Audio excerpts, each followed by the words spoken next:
Urgensi masalah pembahasan utang ini adalah gegara pandemi, negara udah nggak punya duit buat bayar bunga utang. Pemerintah harus nambah utang buat bayar bunga utang. Udah nggak ada duit. Ironisnya, Bu Menkeu justru berencana nambah utang terus. Ini adalah hal yang sudah tidak bisa ditolerir lagi.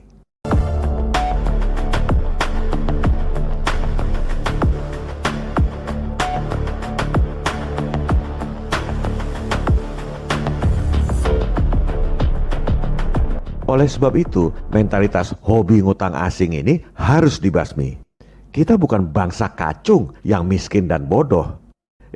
Negara kita ini lebih kaya dari bankir elit yang beli bon pemerintah di pasar modal. Kita bisa bayar utang 6.000 triliun itu dalam sehari. Artinya, kita juga bisa biayai sendiri pembangunan tanpa harus utang siluman. Bagaimana caranya? Kita gunakan cara yang persis sama dengan cara mereka kasih utang Indonesia selama ini. Kita gunakan cara Wall Street, senjata makan tuan. Video ini adalah investigasi jurnalistik yang diterbitkan oleh portal berita FNN yang dapat dijadikan rujukan bagi rakyat serta para wakilnya.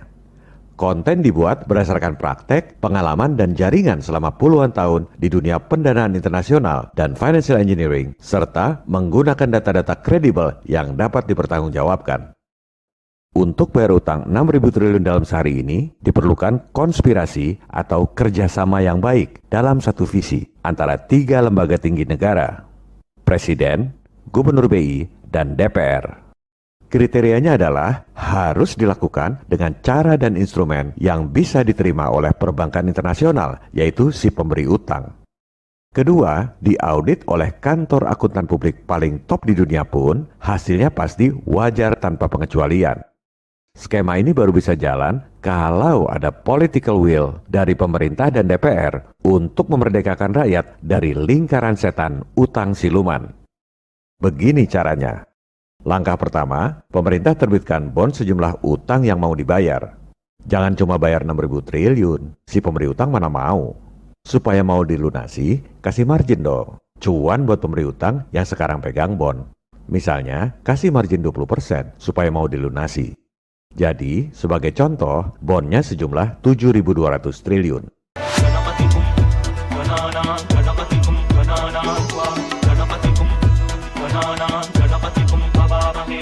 Jaminan asetnya apa? Pemerintah keluarkan bond 7.200 triliun. Jaminan sumber daya alam? Jaminan proyek? Wah, kalau nanya bond pemerintah jaminan asetnya apa, itu pasti nggak pernah main di pasar modal.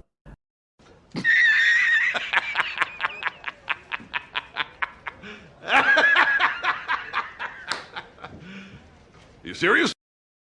Nggak ada pemain pasar modal nanya, bond pemerintah itu jaminan asetnya apa? Sama seperti Sun sekarang ini. Negara itu kalau ngutang nggak perlu tulis jaminan asetnya apa. Tapi begitu nggak bayar utang, habis disikat oleh bankir internasional. Debt collector berbaju IMF. Persis seperti preman tebar paku. Pura-puranya nolong, padahal ngerampok habis-habisan. Negara diembargo, sumber daya alam dikeruk, rakyat disikat dengan pajak yang mencekik leher. Itulah konsekuensi utang dengan instrumen keuangan yang namanya Bond. James Bond. A martini, shaken not stirred. Vodka martini. Shaken not stirred. Do I look like I give a damn? bond atau surat utang itu kemudian dibeli oleh aktor kita yang kedua, yaitu BI. Pasti ada pemirsa yang protes, mana mau BI-nya? Makanya udah berkali-kali saya bilang, harus ada political will. Kalau presiden dan DPR-nya mau, BI bisa diatur lewat regulasi. Tunjuk gubernur yang satu visi. Kerja buat rakyat, buat presiden dan DPR. Bukan kerja buat IMF dan Bank Dunia. Sekarang ini, tanpa ngerubah undang-undang pun, BI juga beli Sun. Tinggal jumlahnya yang dinaikin. Jangan cuma main receh puluhan triliun. Beli Sun 7.200 triliun. Nanti ada pejabat yang protes lagi. BI itu asetnya cuma 3.000 triliun. Gimana caranya BI beli bond 7.200 triliun? Kita nggak punya aset jaminan buat nyetak duit. Nah, inilah propaganda nekolim yang diajarkan di sekolah. Sehingga semua profesor, doktor kalau textbook, cara berpikirnya seperti itu. Seolah-olah kita ini miskin, sehingga harus utang pada asing. Sekarang kita bongkar rahasia mereka.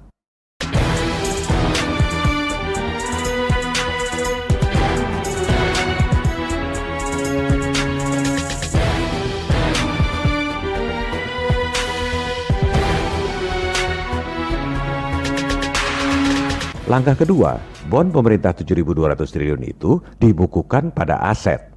Jadi, aset yang tadinya 3.000 triliun nambah jadi 10.240 triliun. Neraca itu harus balance. Kalau asetnya nambah 7.200 triliun, liabilitasnya harus nambah 7.200 triliun juga. Gimana caranya? Ini rahasianya. Atas dasar bond pemerintah 7.200 triliun itu, BI terbitkan uang dalam peredaran 7.200 triliun. Dibukukan di liabilitas. Neraca balance. Silakan Bapak Ibu anggota Dewan panggil semua kantor akuntan publik paling top di dunia. Tanya pada mereka, neraca kayak gini wajar atau tidak? Pasti dibilang wajar tanpa pengecualian. Memang begitu prakteknya selama ini. Cuma rakyat nggak tahu. Uang 7.200 triliun itu nggak usah dicetak di peruri. Cukup ketik angka di rekening bank pemerintah. Proses ini cuma butuh waktu kurang dari 1 jam. Setelah uang digital masuk ke rekening bank pemerintah, langkah keempat, uangnya digunakan buat bayar utang 6.000 triliun plus margin misalnya 20%.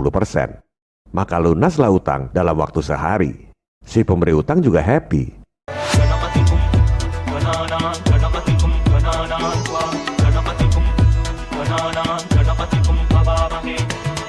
Ini adalah hal yang biasa di pasar modal. Namanya buyback at premium. Bahasa awamnya, bayar utang plus cuan sekian persen. Nggak ada yang dirugikan. Pasti ada bantahan dari pemuja utang. Itu terbitkan uang baru 7.200 triliun, nanti inflasi seperti di Zimbabwe. Itu adalah bantahan bodoh. Orang duitnya ditransfer ke luar negeri, udah pasti nggak akan inflasi di sini. Inflasinya justru di negara-negara pemberi utang. Biarin aja. Shaken and stirred. Do I look like I give a damn?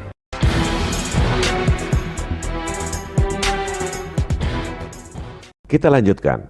Setelah utang 6.000 triliun dibayar, pemerintah jadi punya utang pada BI 7.200 triliun. Dan di buku BI tercatat ada penambahan uang dalam peredaran 7.200 triliun. Padahal duitnya udah nggak ada di Indonesia. Udah ditransfer ke luar negeri buat bayar utang. Disinilah peran aktor kita yang ketiga, DPR. Presiden dan DPR tinggal hapus utang pemerintah pada BI 7.200 triliun. Sekaligus hapus buku uang dalam peredaran 7.200 triliun itu karena memang duitnya nggak pernah beredar di Indonesia. Kesimpulannya, everybody happy.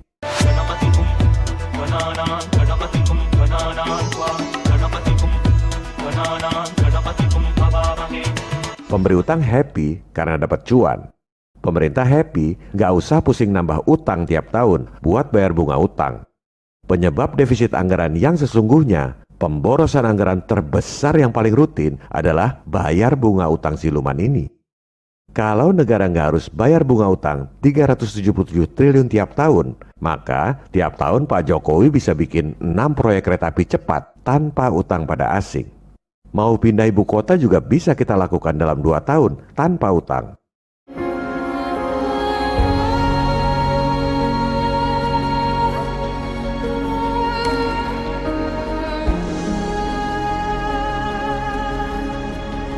Dan yang paling penting, rakyat happy karena tidak dibebani pajak tinggi buat bayar bunga utang. Merdeka dari kebohongan utang siluman, merdeka dari perbudakan global.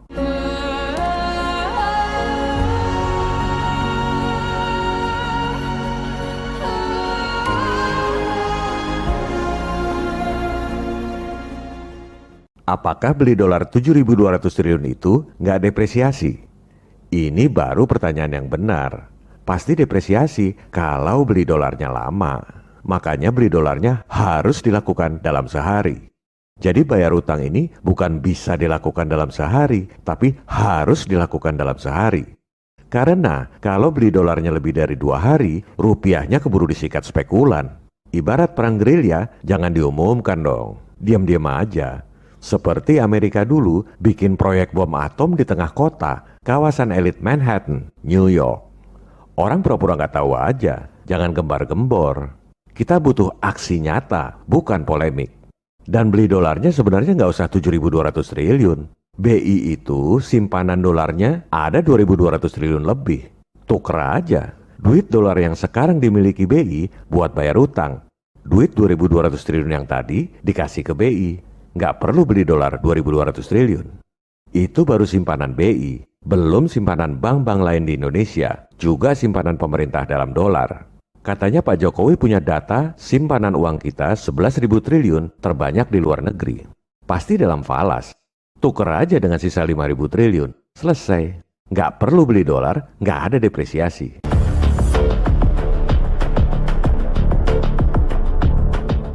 Cara Wall Street ini ada beberapa model. Ada juga model yang lain, duitnya langsung dolar, jadi nggak usah beli dolar lagi. Dan nggak lewat BI, tapi lewat bank-bank komersial biasa. Pada episode 33 mendatang, kami akan sampaikan cara menggandakan dolar Anda 25 kali lipat lewat bank-bank komersial biasa di Indonesia. Jadi misalnya Bu Menkeu pengen ngutang 342 triliun, dengan cara ini, itu duit dalam dolar bisa kita gandakan lewat bank-bank komersial di Indonesia 25 kali lipat, jadi 8.550 triliun dalam dolar. Yang 7.200 triliun buat bayar utang 6.000 triliun plus margin. Gak usah beli dolar lagi. Yang 342 triliun juga dalam dolar buat balikin utang yang terakhir. Masih sisa 1.000 triliun lebih buat biayai pembangunan dalam dolar. Presiden gak usah pusing soal defisit APBN. Ini semua legal, sesuai undang-undang dan peraturan BI. Semua bisa dilakukan kalau ada political will. Rakyat Indonesia akan sejahtera kalau elit lokalnya punya political will. Kapan itu terjadi? Tergantung seberapa keras Anda berusaha. Ini bukan video hiburan, cuma pengetahuan buat memuaskan kepo doang, tapi tidak melakukan apa-apa. Kalau rakyat dan para wakilnya diam saja, takut pada setan, Tuhan pun tak akan menolong Anda. Oleh sebab itu, lakukanlah apa yang bisa dilakukan. Sebarkan informasi ini ke semua orang. Kalaupun misalnya rezim yang sekarang nggak punya political will, simpan video-video ini, tunjukkan pada pemerintah dan wakil rakyat periode mendatang agar punya political will untuk membebaskan rakyat dari perbudakan global. Yang penting kita sudah berjuang, berbuat sesuatu, meski dengan menyebarkan informasi. Jangan pikirkan berhasil atau tidak, sebab apa yang kita lakukan dalam hidup bergema dalam keabadian. Brothers! What we do in life echoes in eternity. Viva Republik Indonesia. Salam People Power. This is a revolution.